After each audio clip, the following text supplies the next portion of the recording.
I'm about to start. Om Sadashivasamarambham Shankaracharya Madhyamam Asmadacharya Paryantam Vande Guru Paramparam. Om. So namaste everyone, and welcome to the fourth, yes, of Samvada. I'm once again joined by Miss Tiwari over here, who has been a regular, and we are going to start building more and more on these conversations. Today's topic is going to be an exploration into Dharma, an in-depth exploration. In many ways, it's going to be a foundational topic. This one and potentially the next one as well, because that will set the base for many more discussions to come. And just to give people who have joined for the first time an understanding of what we are doing here, Vidulekha ji and I are here to have a conversation. We are mostly concerned with topics that concern Bharat, that concern Dharma, that concern culture, society, politics, pretty much everything. I don't think we are restricted by any subject matter as such. And so everything will be incorporated as part of a cohesive, integrated discussion. So I'd like to begin with an open question. That usually when we think about the term dharma, it means a lot to a lot many people. Some people say dharma equals duty. Others say dharma equals religion. What exactly does dharma really mean? And so today we will try to explore its foundational basis. And so, one way to think about it is if you look at the world around you, everything, every object, every phenomena is part of an order. Things are held in its place. If there's a cup or a laptop or anything in front of you, it will still exist tomorrow. It will still undergo the same laws of entropy. There will be some decay, but all of these things can also be explained through certain underlying laws. So usually, in fact, in all cases, the world around you is very structured. It is very ordered. Unless you're at JNU, in which case you have to bring order over there. But for the most part, I think this world is really well put together. When you look at this dharma as the order, there is a cohesive fabric, and it is a smooth continuum. But in order for our own clarification and for our own edification purposes, we divide our understanding of the world into various subjects. So when you are looking at things from a fundamental level, or at least what we in our hubris, in our arrogance, what we consider fundamental at this point, we will call that pursuit physics. And so the discovery of fundamental substances, fundamental forces, all of these things come under the rubric of physics. Then when these fundamental particles undergo certain interactions, then we enter the domain of chemistry. And so that's the chemical domain. And then when these fundamental particles which come together into different compounds, they start shaping the molecules of life, then we enter the domain of biology. And that has to do with living creatures. Now, every living creature has a certain psyche associated with it. So then that becomes a study of psychology. A given creature is also part of a social fabric. And so there is a structure also to be found within the family. The family belongs to a certain community, and your community may be defined by many different aspects.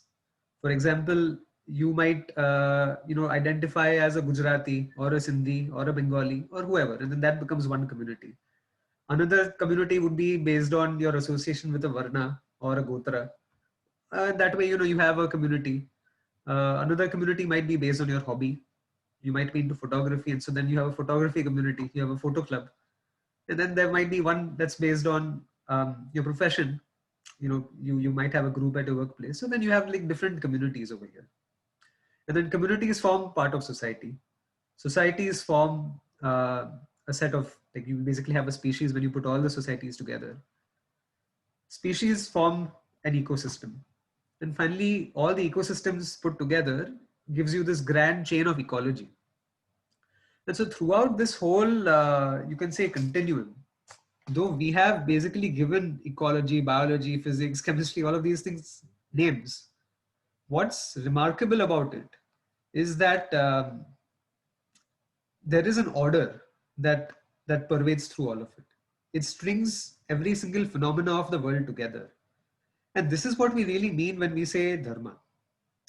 So even when you speak about the order, you are able to encode it in certain ways. You are able to create mathematical formulations. You are able to relate phenomena together through equations. And that implies that there is certain intelligence ingrained within this order. The order is not random. If it were random, the world would fall apart. You would cease to be. This conversation would not happen. We wouldn't be here. And because the world is somewhat put together in a certain way, that is the only way in which you can make sense of it. The world makes itself available for our understanding. And that implies a certain intelligence that is threading through every single phenomenon and every single aspect of nature. And this phenomena is what we refer to as the order as well. And this is dharma.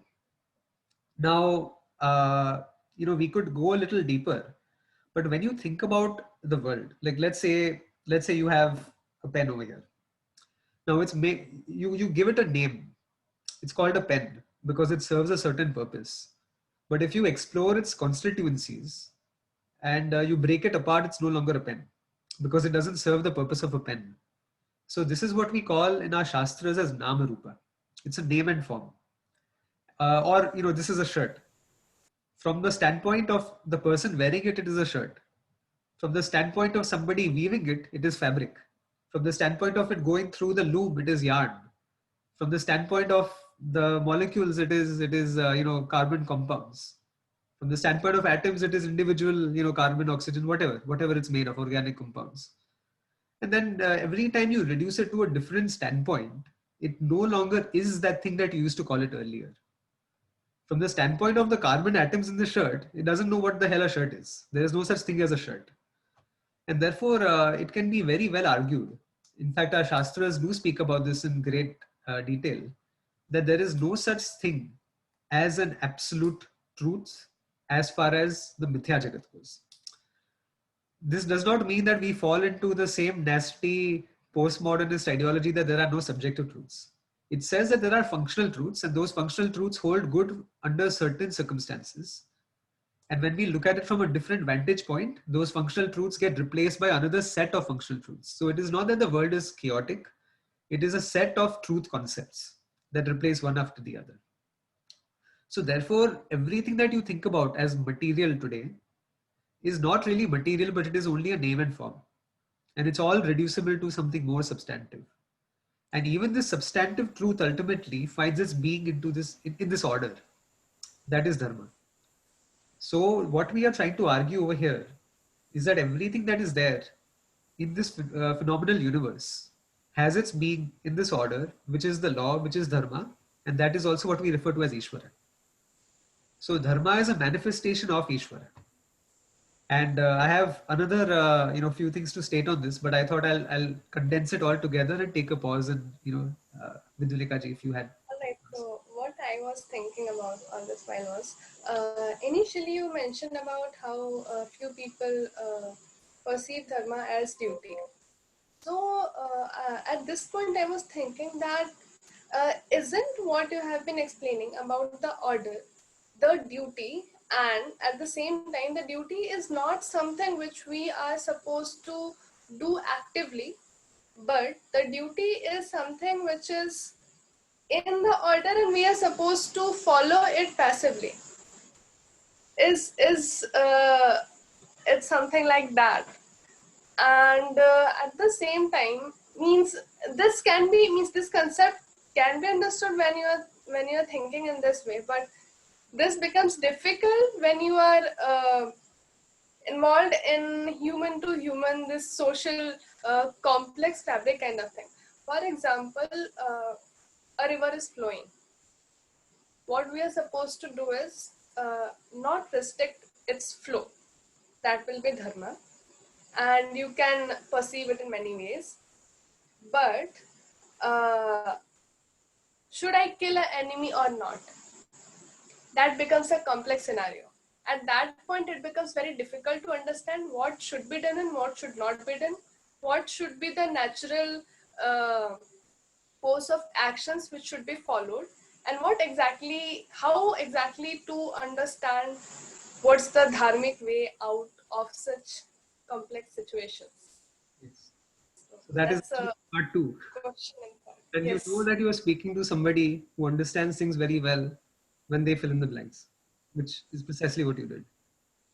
So that's exactly it. That's exactly it. That when you look at the natural order, every substance is following its own dharma. An electron exerts a negative charge. We call it negative because that's a conventional thing that we've placed upon it. There's no such thing as a negative charge or a positive charge. You can flip it and it'll still work. But what we call a negative charge will not one day become a positive charge. And the proton will not exert a negative charge. And these covalent bonds will not suddenly break down. And the fabric of the cosmos will continue to hold in its place. That means that every single thing that is inert, that is jada in the Jagat, continues by default to play a dharmic role. It has no choice because it is pretty much inbuilt into its, as we spoke once, inherent qualities, inherent characteristics. And you cannot change that. They are immutable.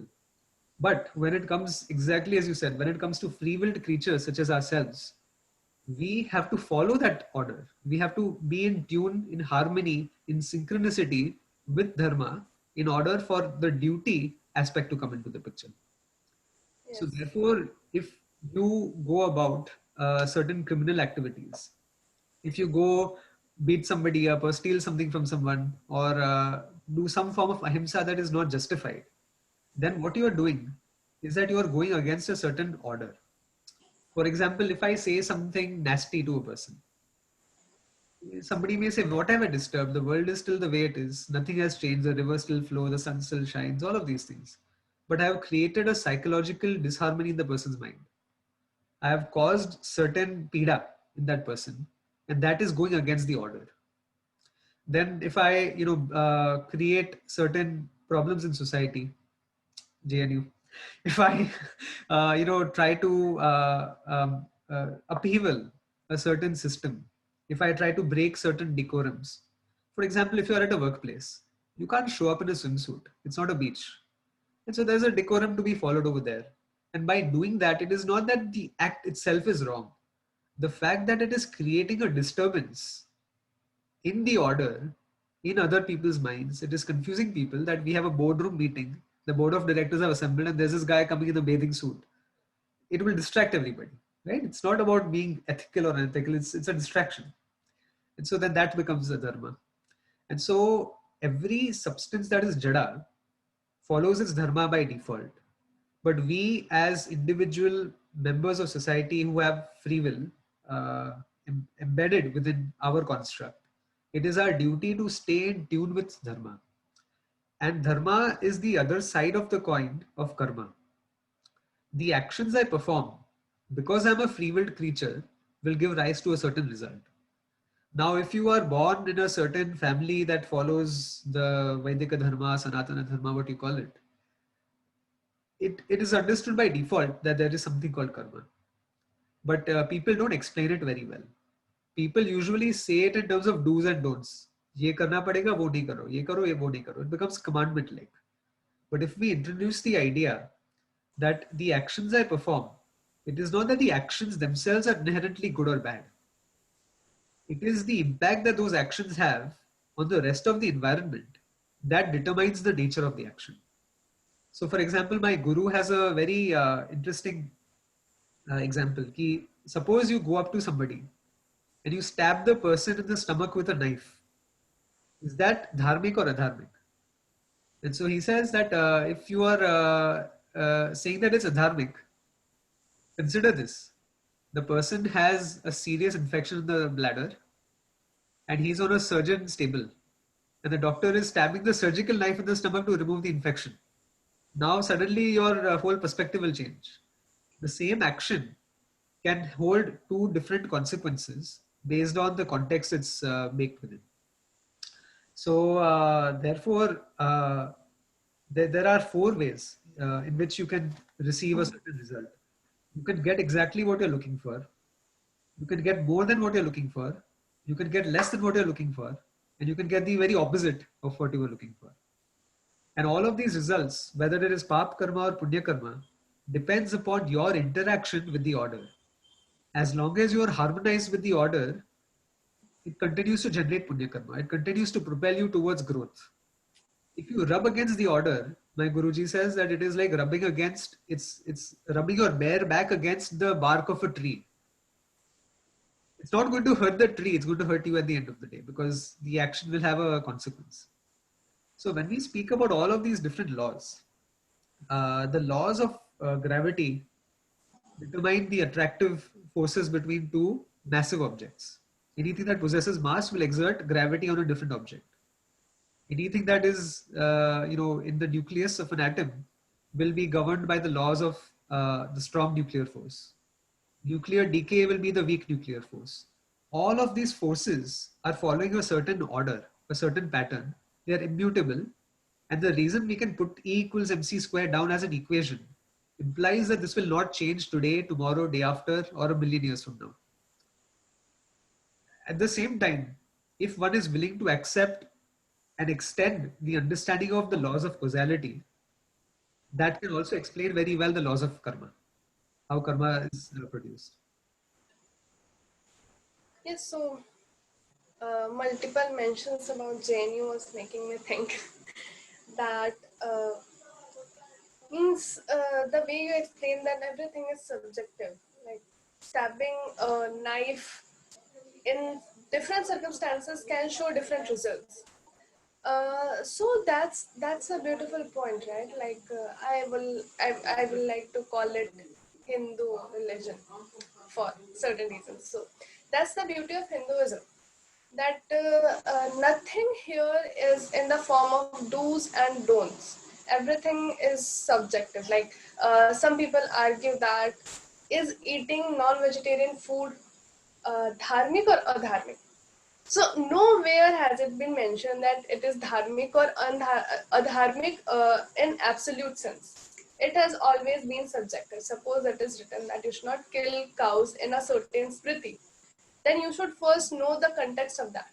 While in other religions, there is a list of do's and don'ts, and then there's a group of these modern people who say that religion is the some cocaine of masses or something. They Yeah, believe in that. of masses.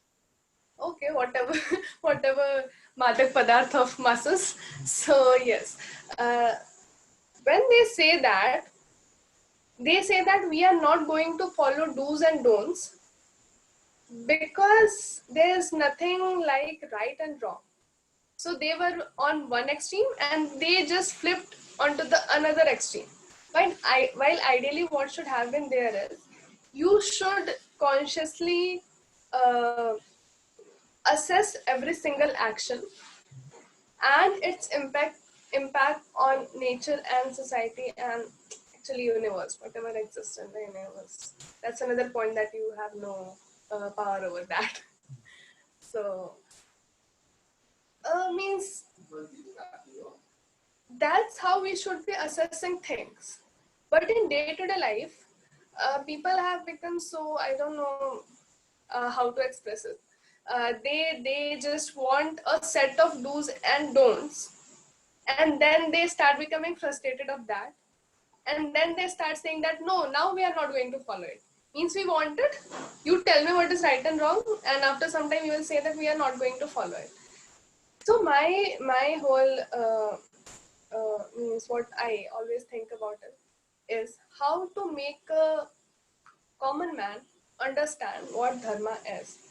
Means us, as we are discussing, as we are reading things, as we are thinking about it, we can always assess up to what our capability is. But not everyone can. Means maybe they do not have enough skills or knowledge or capacity to do it. So how to explain this to others? So those are excellent points that you raise because everything you're saying is an extension of the teachings of Sanatana Dharma. And even to touch upon, it's worth highlighting another thing you mentioned, which is when you get into the domain of do's and don'ts, you end up creating dogmatism and you end up creating tribalism, groupthink. People lose their ability to rationalize, to ask questions, to be inquisitive because if my religion, quote unquote, says do a certain thing, now I do. How can I ask a question about it? It says do Right. or die. It's basically that option. These Yes. are the commandments you are given. If you don't follow it, well, you're in trouble. There are certain religions which speak about apostasy laws, that if you leave a certain religion, um, we all know that, you can have fatwas placed on you for simply not believing in something.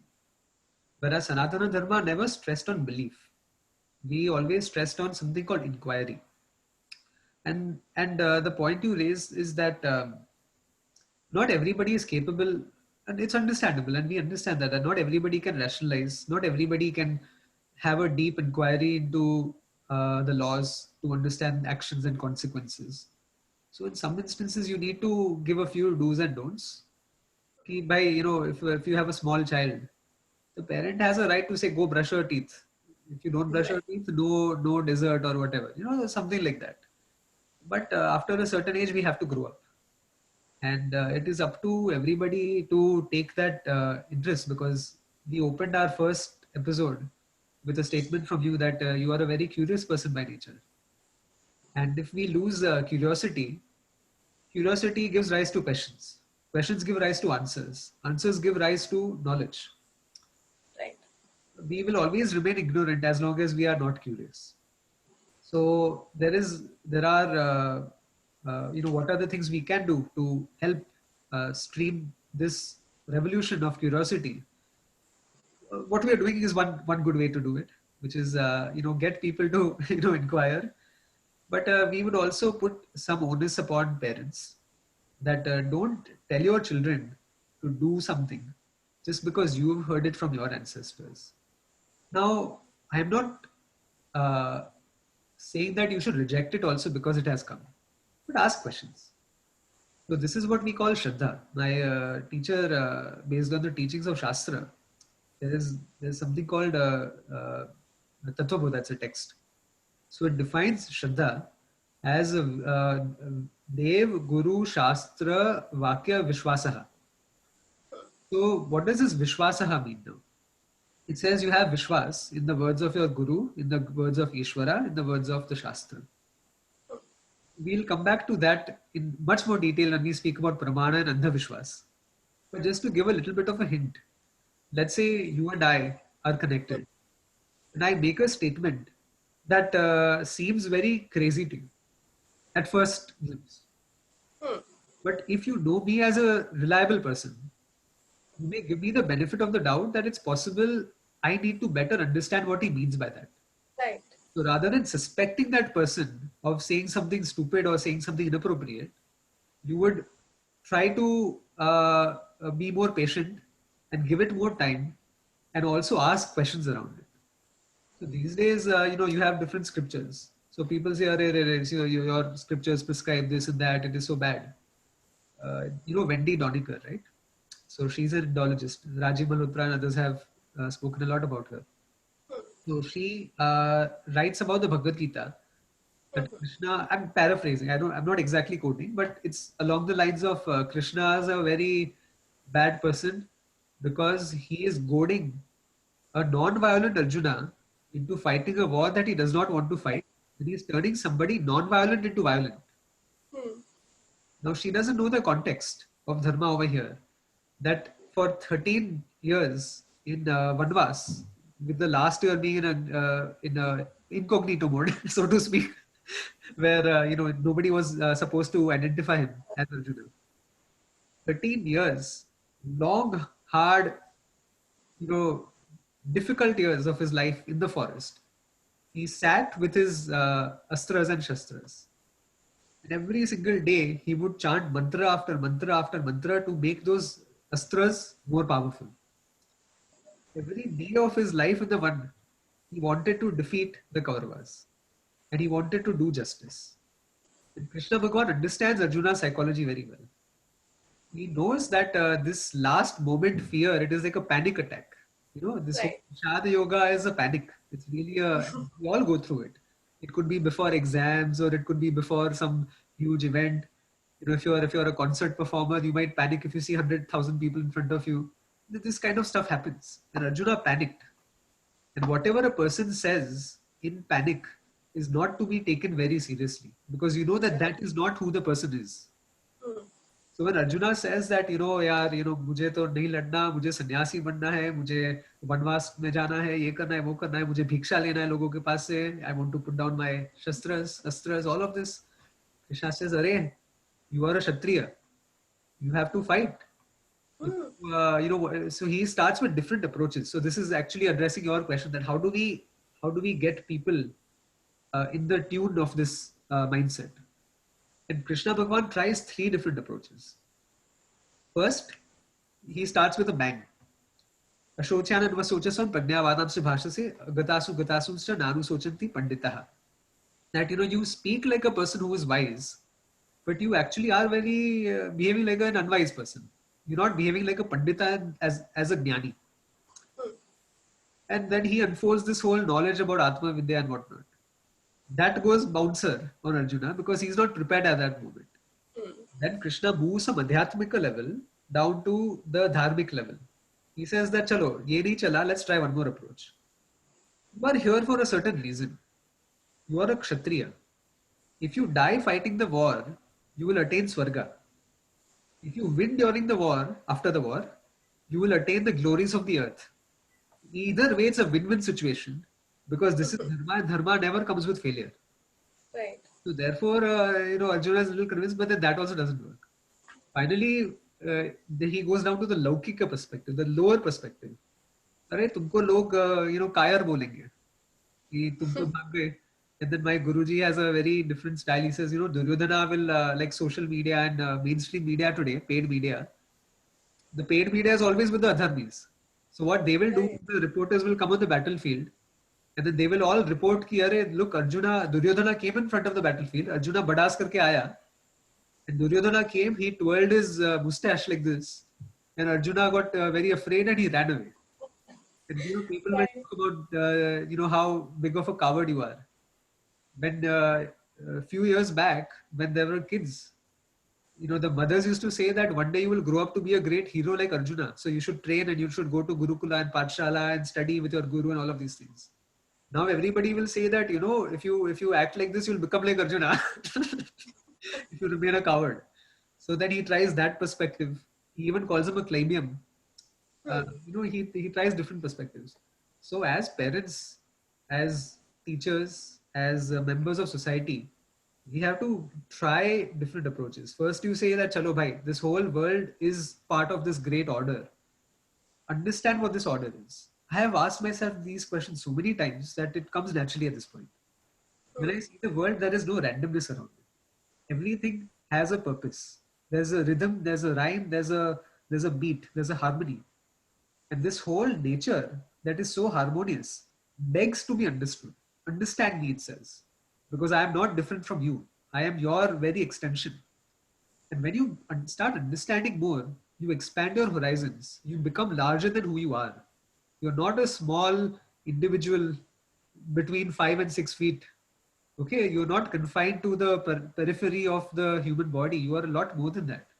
And when a person makes a statement like this, it's astounding because your whole life, your whole society, every experience of yours has conditioned you to believe that you're a small, limited, restricted creature.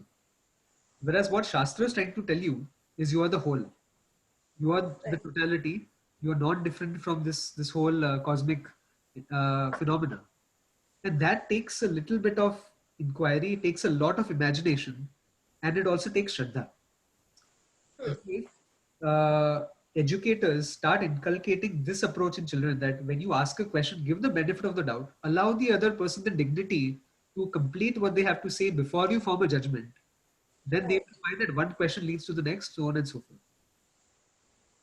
Yes, so when it comes to the point of Shraddha, I several times had several discussions with my friends on this.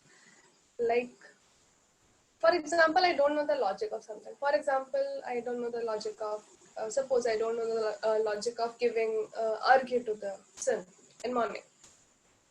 There are two options in front of me. I don't know what's the reason behind it, so I can or cannot follow it. That depends on me.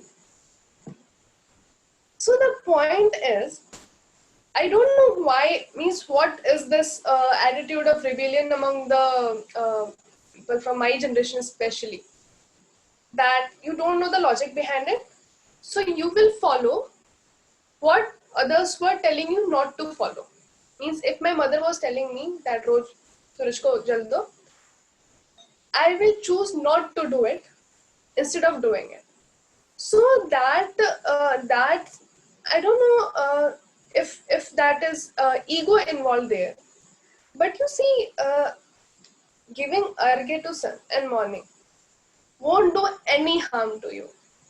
Instead, it will work great by setting up your biological clock. By the way, I don't do it because of uh, I'm still trying to make my schedule perfect, but still. So it is going to benefit you. It is going to do no harm.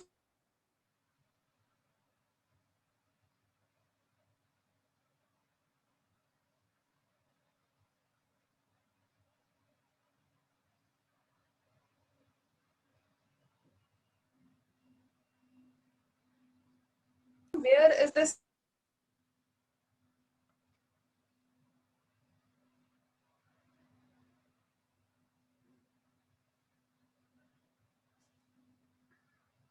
Continue. Okay. So yes, I was saying that there was a disconnection in between of recording. So I was saying that I don't do it. I'm still trying to make my schedule a little bit perfect. But at the same time, I think that from where is this attitude of rebellion coming from? From where has the perspective of Shraddha gone? You always have the chance have an option of following or not following something, but somehow you are choosing to not follow it because only and only because others have told you to follow it. So I don't know if it is a little bit deviating from the topic of today, but yes, that's one point. And my second point was okay. Let's continue this, and then we will come to the second point after that. No, I don't have a lot to say to that except for the fact that you're completely right. And just because you're told to do something doesn't mean it's going to be wrong. So why assume that it is wrong and go do the opposite of it, right? That's a very good question you raise. And there's this movie called Rebel Without a Cause. These days, Okay. it's very fashionable to be krantikari.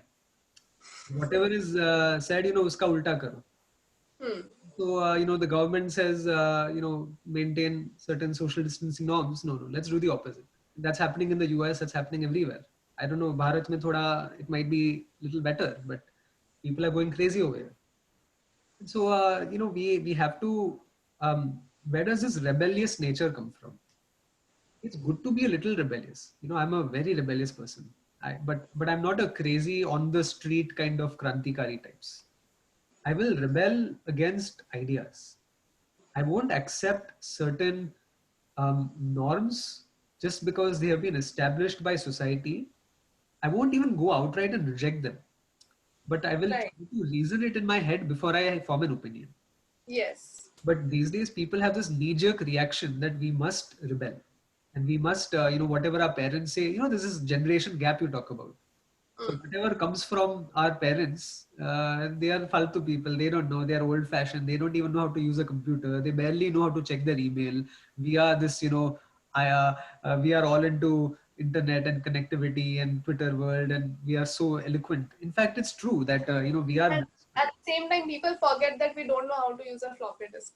Yeah, We we don't don't know know how how to to, work in DOS. read the stars. We don't know how to tell the seasons. We can't tell when Right. to rain. We don't know when to sow the crops.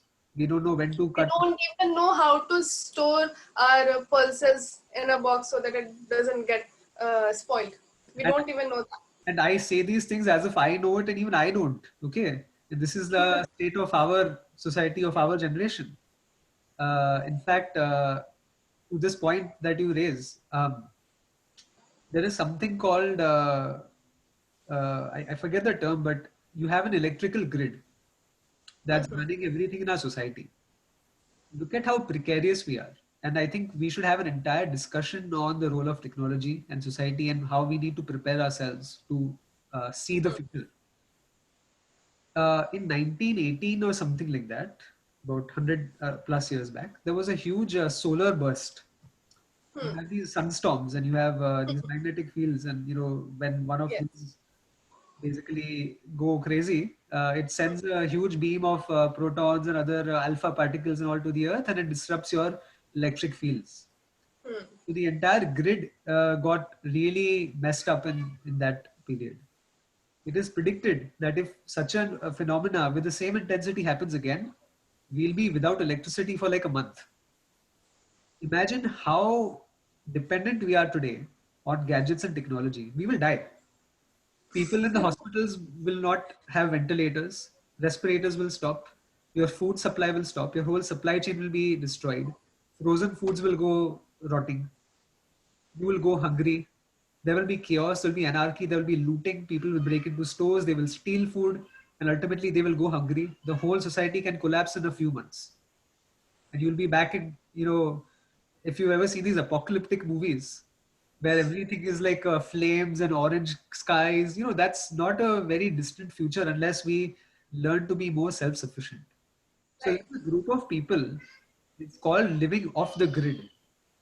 They spend a month every year in the wild, amongst nature, drinking from the rivers, eating from whatever they find available around them, because their philosophy is that if at all we collapse as a civilization, we need to be prepared for that. And unfortunately, as you said, that today we actually think too much of ourselves because we've created such a globalized, connected system. Hmm. It is only one disaster away from collapse, and one big. Right. Today, coronavirus, one little germ has made us so fragile. Imagine what bigger events could do. Right. So, the self-sustainability things always reminds me of the examples of villages that you see after this Atmanirbhar Bharat thing. Also, I was thinking about this. That you see how the villages actually always used to be self-sustained. They grew their own grains. They had their own livestock. Uh, People from every means people who can do every kind of work, means there are potters, there are people who do work with leather, all those kind of people who work with metals, live in one village and they work together, and until they are required to do and get involved in some kind of businesses, they never needed to go out of the village. Means either it was getting married to people from another village, or it was business. Otherwise, they were never required to go out. Means yes, keeping all this education and things aside. So that was a thing. Means that was a self-sustained society and area, and multiple disturbances from outer sources to such societies destroyed that fabric. And I'm glad that now the government has been talking about Atmanirbhar Bharat, because you see the people in village are still Atmanirbhar. They grow their own food. When it comes to business, everyone from, means the area I live, around us there are several villages. So people just, they take their vegetables and cycles and go sell it. But while we, as a little bit urban kind of people, we won't ever prefer that. We have a mentality that someone should be there who should be giving jobs to us, and then we will go work for them. That is, means that is required, yes, but not to the extent in which we are expecting. First thing. Second, leaving this a bit aside, I was thinking about ahimsa, and yesterday was Gandhi Jayanti, so everyone here is crazy about ahimsa. I have a great example. So suppose you have a garden, forget garden, suppose you have a field where you are supposed to grow grains. Now a certain kind of weed started growing there, the invasive species. I know, I'm just So kidding. are you going to remove it or not? A simple question: are you going to remove it or not? If you are going to remove it, then it is hinsa. If you are not going to remove it, then you are going to die because you are not going to get any food. So what are you going to do? People can misinterpret my statement. uh, they, they can apply it at a well uh, relevant situation.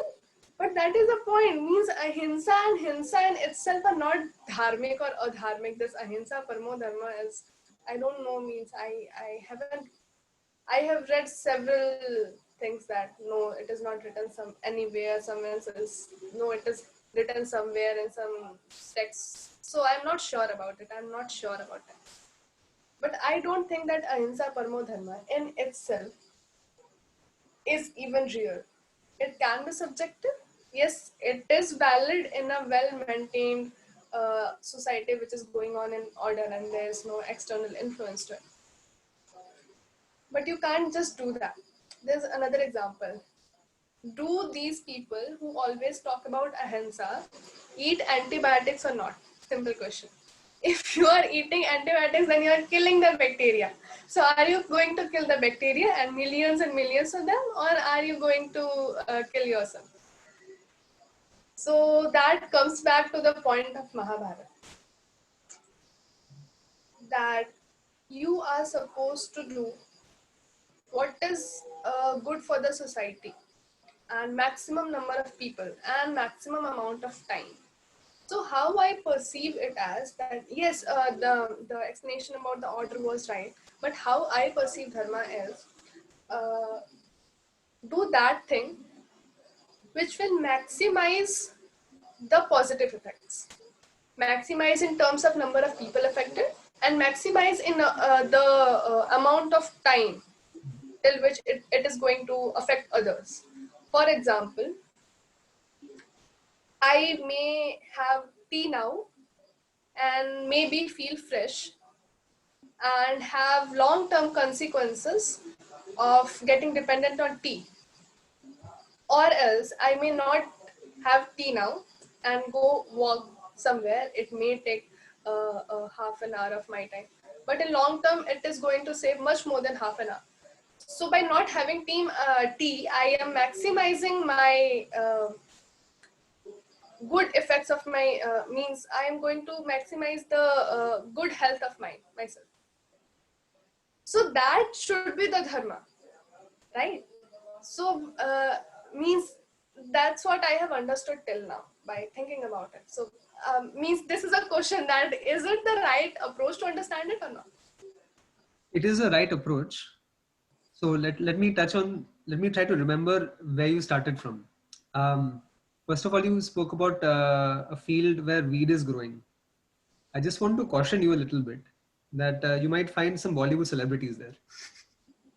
Second is, that's why I asked like what kind of weed. The second thing is, Maybe gender things. Weed is not I know. madak weed. Right. And the second is one of the things my teacher used to say is that there is no such thing as a weed. I mean, he's saying this in a philosophical way that weed is there is no objective weed. A weed is only something that we don't want someplace at some time. Suppose you have a grass lawn, the flowers growing there would become a weed. Suppose you have a flower pot, grass growing there becomes a weed. Right. And so weed is only something whose purpose we haven't really put in the right place. And what you said is very true about ahimsa. So it's ahimsa paramo dharma comes from the Mahabharata. Now, the thing about ahimsa paramo dharma is it holds true in an absolute sense. That is my understanding of it, except for the fact that we have to understand ahimsa in the complete context. Suppose we take the antibiotics example. We are killing other microorganisms by consuming antibiotics. You have two choices. If I take the antibiotics, assuming it's required, some people take it even when it's not required. I'll come to that point in a moment because that's also very important.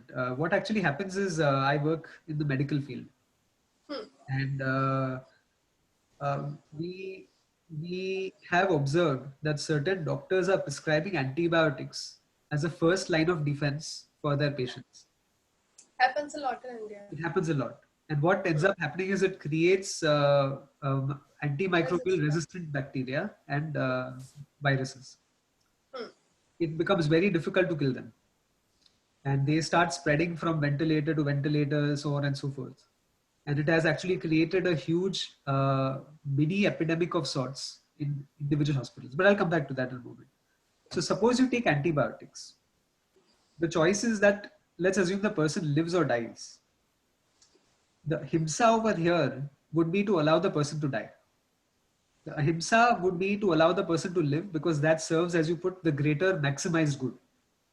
So when you speak about the maximal good, what you're talking about is utilitarianism, right? Right. This utilitarianism is also exactly what we speak about, but we give it a little bit of a foundational structure. It's not utilitarianism as decided by a person. Suppose what you consider utilitarianism for your value system. I might have a different sense of utility. For example, let's say I know people like this, especially the leftist social justice warrior vegans. They approach it from a area of compassion that you must not kill animals. But they also say some stupid things such as every single living creature is equally valuable, all the way from Right. the bacteria to the cow to the human being. And we know that that is not true. We know that there is more himsa involved in killing a goat than there is in killing a virus or a bacteria. That is very clear. And of course, if, as you put this non vegetarian example, ideally, in the world that we live in today, we can, unless you're in coastal areas or you are an Eskimo or you are living on an island, because, there's one very interesting thing. If you're in a forest, you might actually think that the soil is extremely rich and fertile, right? Because you have so many trees and so much greenery growing over there. But it is the opposite conclusion. Because all of the fertility, you would say the richness and the minerals of the soil get sucked up by the trees, and the soil is very infertile. So you cannot grow anything over there. Now, somebody who's a tribal, for instance, would have to survive on some animal food. Or if you are living in the coast, the soil is extremely saline, a lot of salt over there. So you can't grow a lot of things except maybe even rice. I don't think you can grow very successfully. Cashew Yes. nuts, mangoes, stuff like that you can grow, but you can't survive on that. So they might have to use fish as a substitute. So every single region would have certain uh, peculiarities in terms of their dietary needs. And like Indian people, we generally do well with vegetarianism because that has been our ancestral upbringing. Like for many generations, my ancestors were probably quite vegetarian and probably yours as well. But if you try to turn somebody who has been a hardcore non-vegetarian for generations forth, it takes their body some time to adjust to meat. Right. Sorry, to a vegetarian diet. So therefore, all of this has to be taken into context when we speak of himsa and ahimsa. The reason I say that ahimsa is the absolute good is because every time you make a choice, there is a choice between hurting yourself or hurting somebody else. And you have to figure out which is the lesser evil over there. We are always causing some himsa. When you go out for a walk, as you said, the tea might give a little bit of caffeine kick, but long term it may be bad. But it's possible when you go out for a walk, you might be stepping on a few ants by mistake. So every choice we make comes with himsa. What we have to do is, I won't say we have to maximize ahimsa because there's no such thing as maximizing ahimsa. Ahimsa is the opposite of something. It is not a real thing in itself. Right. What we are actually doing is we are minimizing himsa. We're not maximizing ahimsa. So it is almost the inverse of utilitarianism. Now, any action that you think about, like the Mahabharata war, some say that it was himsa involved over there. So sometimes himsa is necessary. You have something called a local and global, right? Whether you talk about computer coding, you have local variables or global variables, or you have local maxima or global maximas, calculus and all of these things. Yes. If you are only looking at the war and nothing outside of the Kurukshetra war, then you can see that there is local himsa involved. because Yes.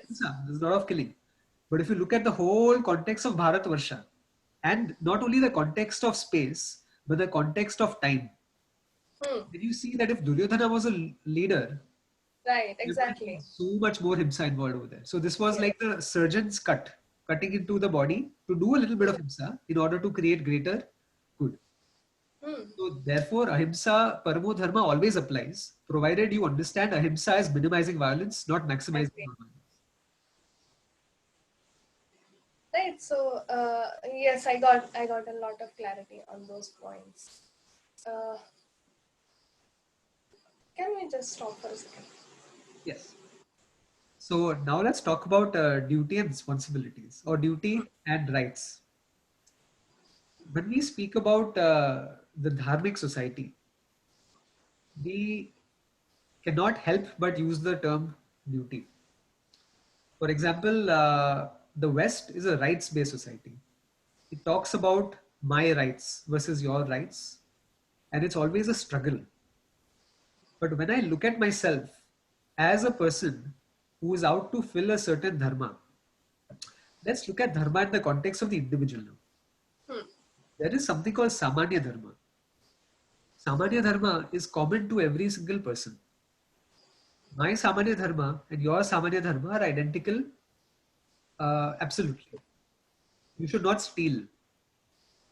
You should not murder somebody without a good reason. Hmm. If you murder somebody with a good reason, it's not murder. It's not actually murder. Murder is actually a crime without any cause. Yes. That way, there are certain things that you should not go and abuse somebody just out of the blue. Rapes Hmm. are, of course, a great adharma. So all of these things are samanya dharma. It doesn't require shastras or gurus or anybody. It's common sense. It should be inbuilt into a person's psyche. It's something that you basically uh, cannot flout. It's something everybody has to follow. Without samanya dharma, society cannot form.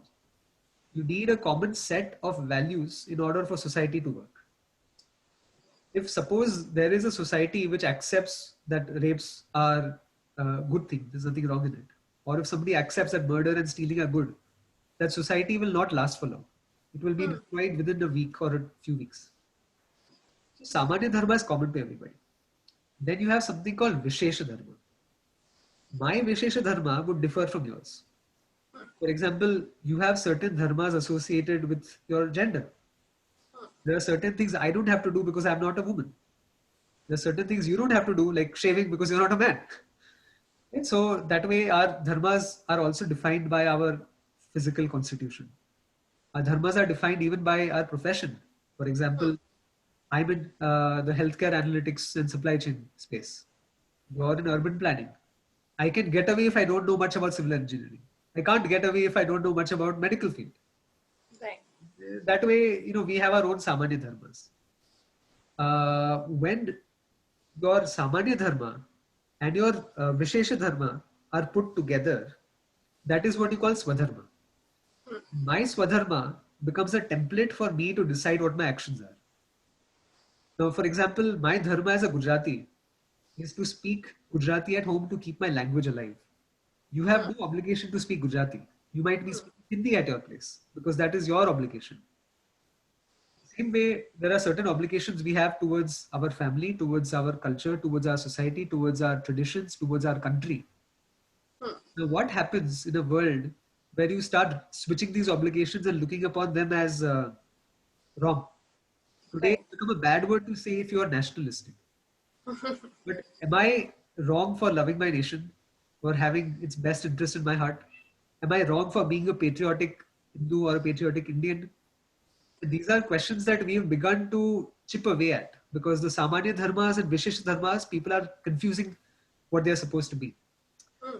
So as long as I continue following my Swadharma, there are two things that can come out of it. First is, if everybody does their Swadharma, nobody has to fight for rights.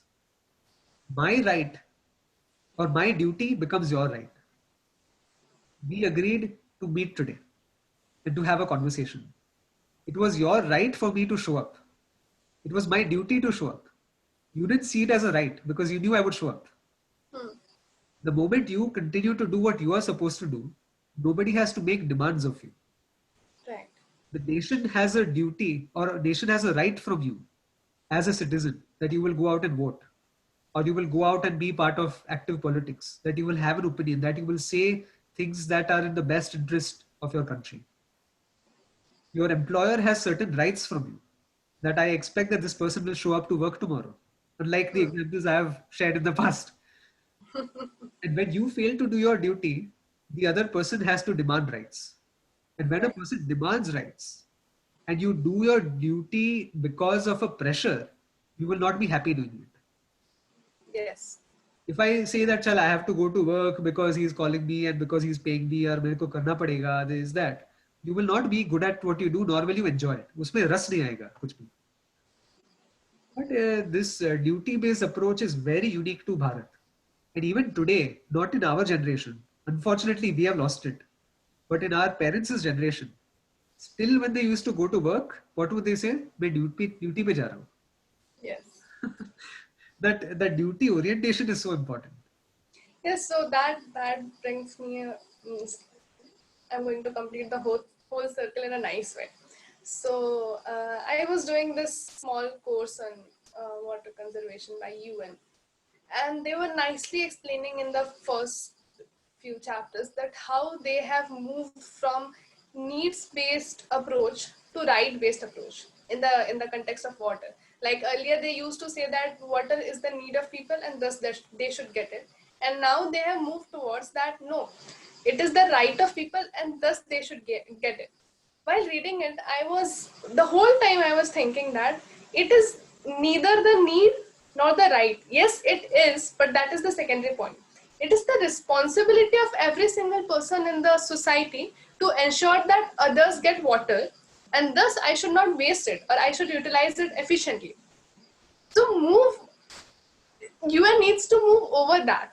Like it is not need, it is not right. It is your responsibility. It is your duty to ensure that everyone is getting it. Now, while thinking about this, I realized that these organizations such as UN, uh, they how they approach problems is they think that there's chaos everywhere and there are issues and challenges and they are going to solve it. While the reality is everything exists and there's a certain kind of disharmony, and what we are supposed to do is we are supposed to harmonize it. We are not supposed to solve anything. We are not here to solve anything. Everything already exists here. You are not going to add anything or take out something. You are just going to balance it out. And we come back to the same point of order, that you are just supposed to bring it in order. You cannot do something to solve it. And this is where I think the big organizations like UN are uh, lagging behind. So Their charters are a failure. Their very yeah. foundational mission statements, vision statements are all failures, because it's always about, array, there's a problem. They're identifying problems. Hmm. When you approach something from a problem mindset, it's kind of like, they say that if the only tool you have is a hammer, all you can do is tuck, tuck, tuck, tuck, sabko maro, sabko, saaf kar dalo. So UN, whether you say UN, UNICEF, whatever it is, it's always like, as you said, rights based. And our role should be to establish harmony. Very true. So, this beauty is very specific to free willed creatures like us. Whereas the universe is following its duty by default. Now, there is a gray area between us, between inert objects. What about animals? So that's a good question. Do animals follow their duty, or do they have a choice over it? And the argument over here is that they are following their duty by default. Yes. If a cow eats grass, it's its duty. If a tiger eats a cow, it is its duty. Why do I say it is its duty? Because it has no choice over it. The tiger will not suddenly become an activist and say, I'm going vegan, right? There is a constitution that governs its impulses. It's an impulsive, instinctual creature. Whereas and this also brings us to our current events, there might be certain human impulses to molest somebody perhaps. And those impulses have to be kept in check. Do we have a capacity to keep them in check? We do. Our failure to exercise those capacities is what is adharma. Right. Impulses can come from all over the place. You could have an impulse to murder somebody, but that doesn't mean you should act upon it. You may find somebody pleasing in a certain fashion. Doesn't mean you have a right to grope them or touch them in any way. And this is all again preserving the order. As long as your impulses are kept in check, you have something called the buddhi, which is, I won't really say it's the conscience because that's not a good way to translate it. But it is your viveka shakti. It is your ability to know right from wrong, appropriate from inappropriate, dharma from adharma. And you know that over time, as you continue doing wrong actions, you create a split in your personality. A person who continues to tell lies their whole life, they have created such a psychological split that many times they end up as schizophrenics or, you have Right. bipolar disorders and whatnot. It happens a lot. Narcissistic personalities, sociopaths, psychopaths, people who lack empathy, they are living two different lives, one for the public view, one for their own view. And the greater you create a split between these two lives, you're becoming a disjointed personality, which is creating disharmony in your own psyche. Yes, yes. So, therefore, every time we create a set or we perform a set of actions which go against the order, we are creating disharmony not only in the world, but also that disharmony is mirrored in our minds. Yes, so I'd like to start from the point where you were mentioning about the dharma of cows and tigers. So I was probably in class 8th or 9th, and my teacher was telling us that what happened. A spider was trying to eat an insect. The insect was stuck in its web. And he released the insect, and he felt good after that. So I was too young to understand it back then, but I kept thinking about it for so long. And even I have done that. I have released insects. So now I think of it as I still have a tendency to do it.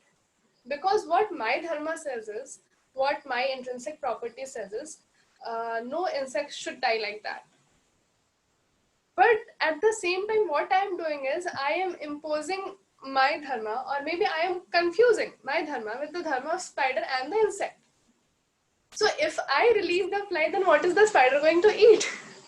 Right?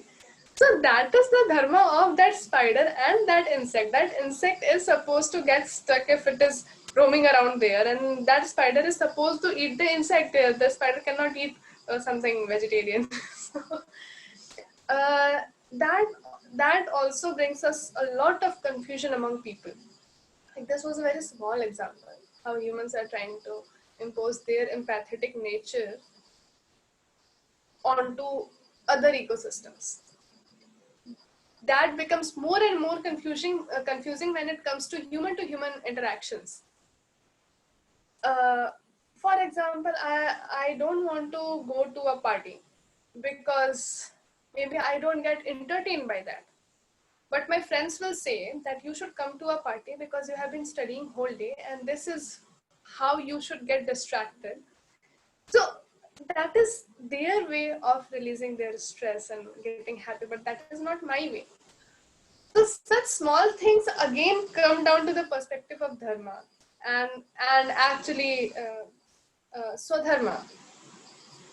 That how each single one of us are supposed to understand what particularly they are supposed to do. And here again, that famous statement of understand yourselves and know yourselves and things like that come into picture.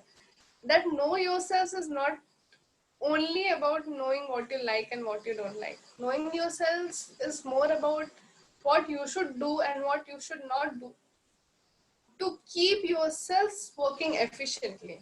And that efficiency is not for yourself. Of course, it is going to make you happy because if you are working efficiently, then your energy consumption is low. But on a bigger scale, that is for the society. That is not only for yourself. Very true. In fact, to this whole insect example, I've had a few such experiences. So this was maybe 2 or 3 years ago. There was a spider and there was a centipede. Now these centipedes are very creepy looking creatures. Yes.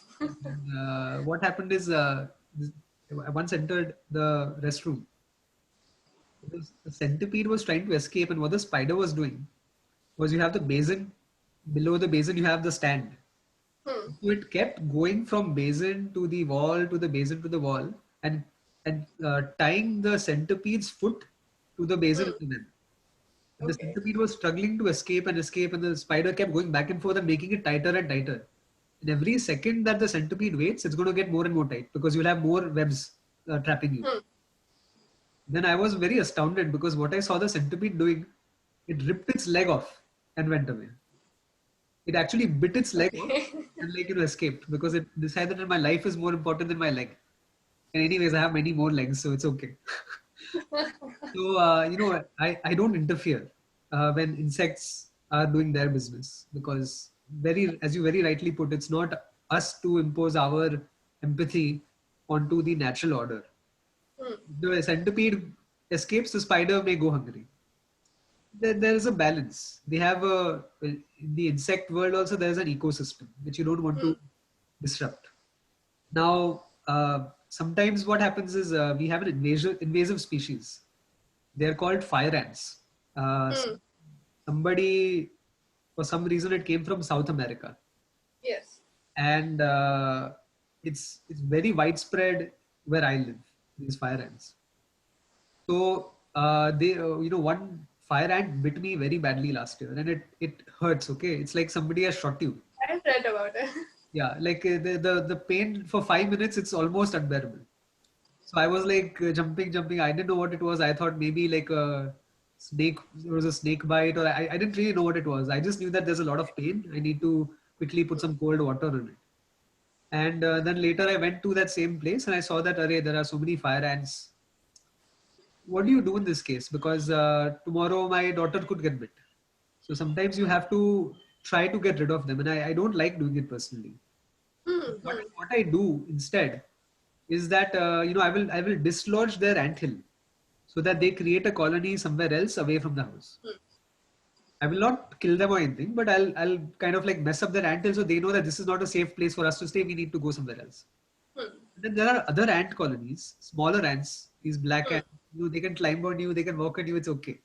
So Yes. I try to get them to continue thriving where they are. I will not disturb them at all because they Hmm. act as a defense against those other ants. If they have ant wars and they fight with each other, that's okay. I don't care. But if you're on the street, sometimes you will see earthworms. Now here, you have a duty to pick it up and put it on the side because a car might run over it. Hmm. 3 or 4 times I have picked up tortoises from the road. Now, some people may say, "Arey, tortoise ka karma, it might die."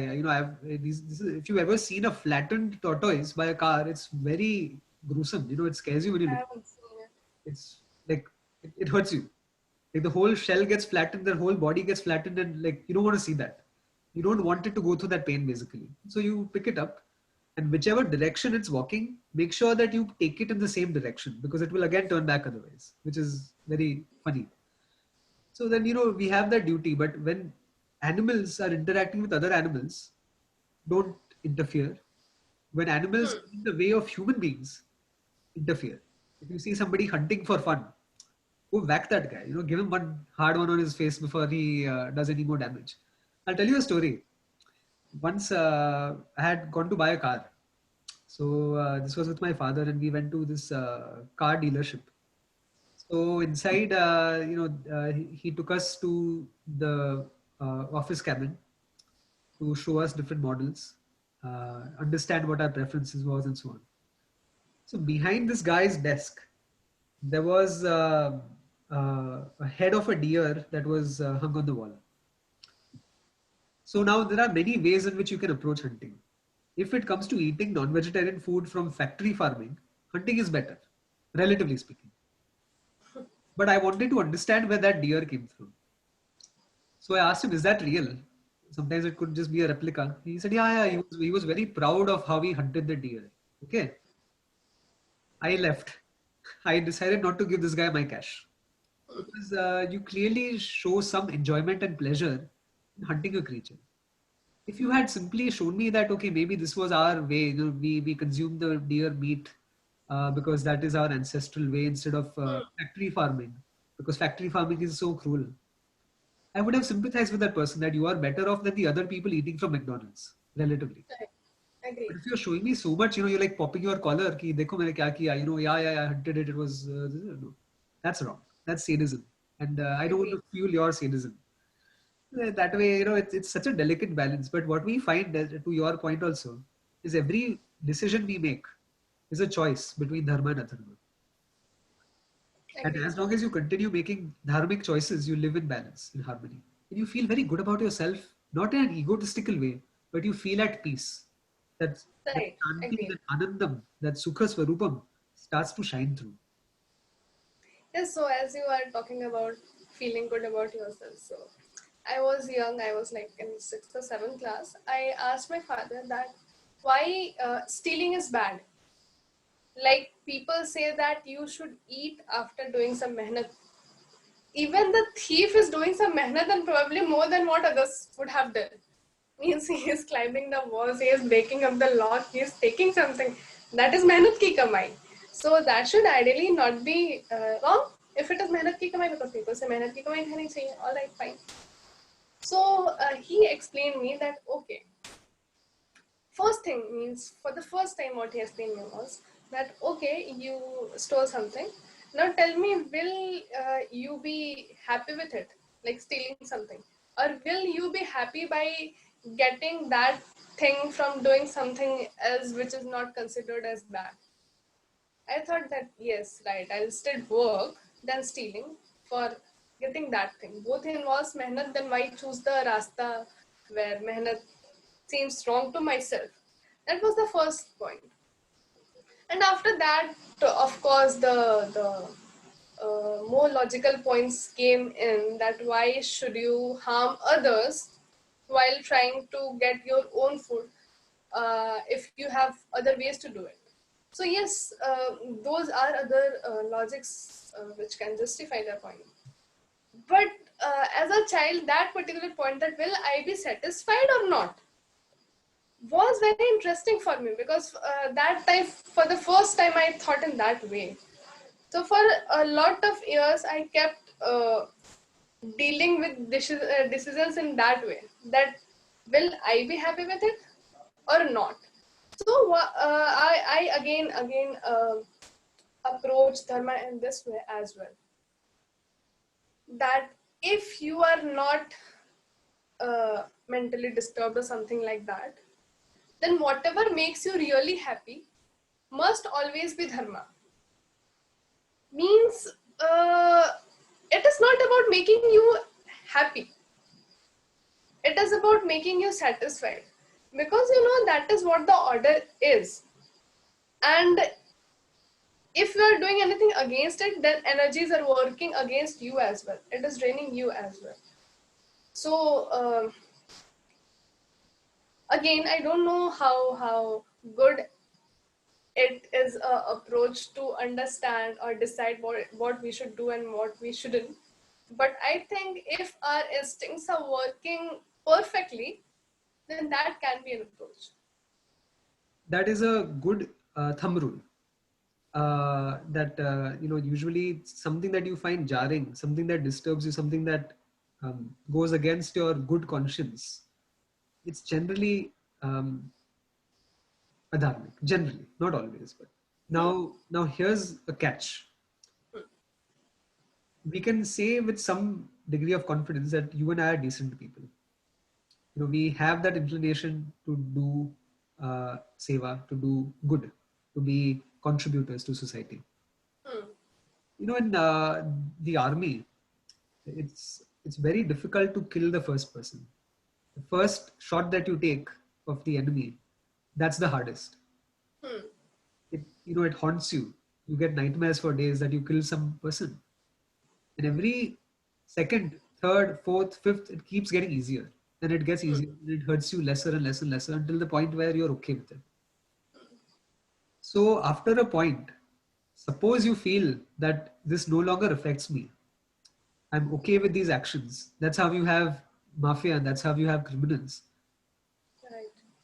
Then you cannot go with your conscience anymore because you've lost it somewhere. I won't say you've Yeah. lost it, but it has been covered by many other um, prejudiced ideas. You've changed yourself.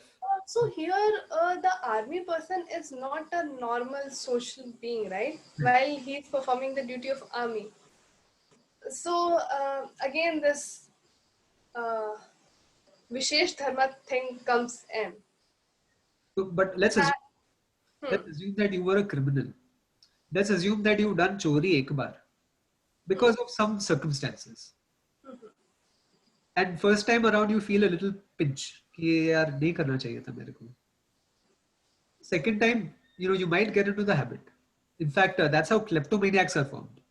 hmm, hmm, Kleptomaniacs don't feel wrong about what they've done. If you see a narcissist, I've done some study on that.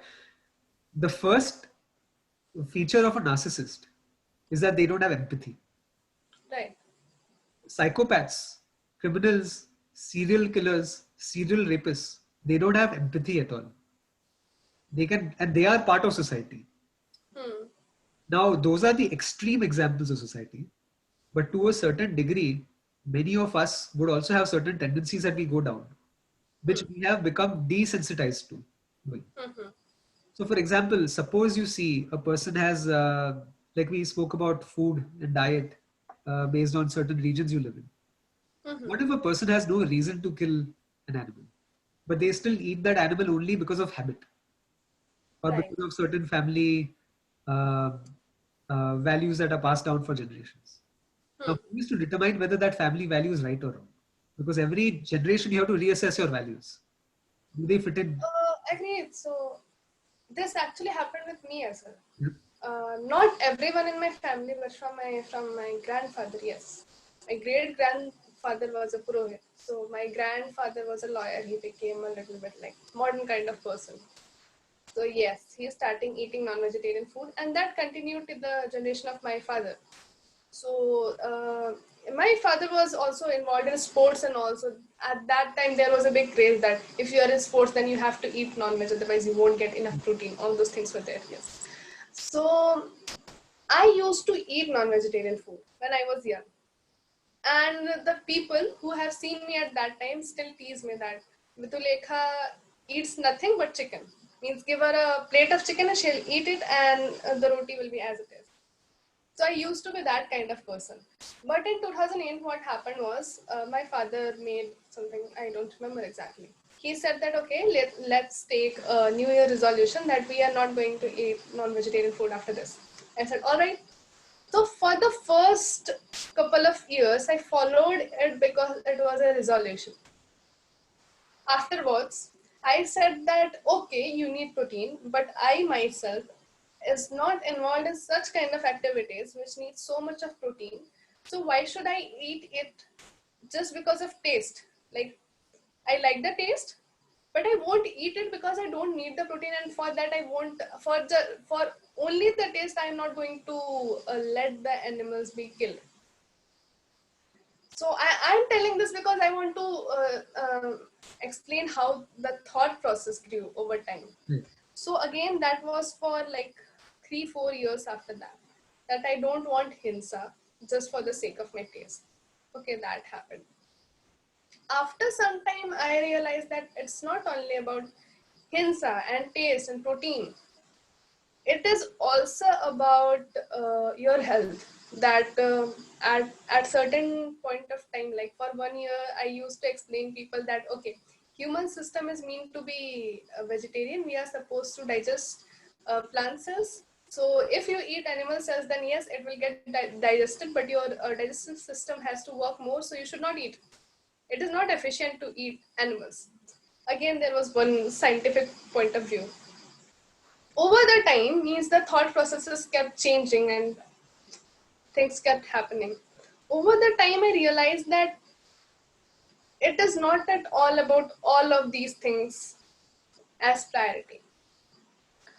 First of all, it is about what I am supposed to do as a human being who has many options.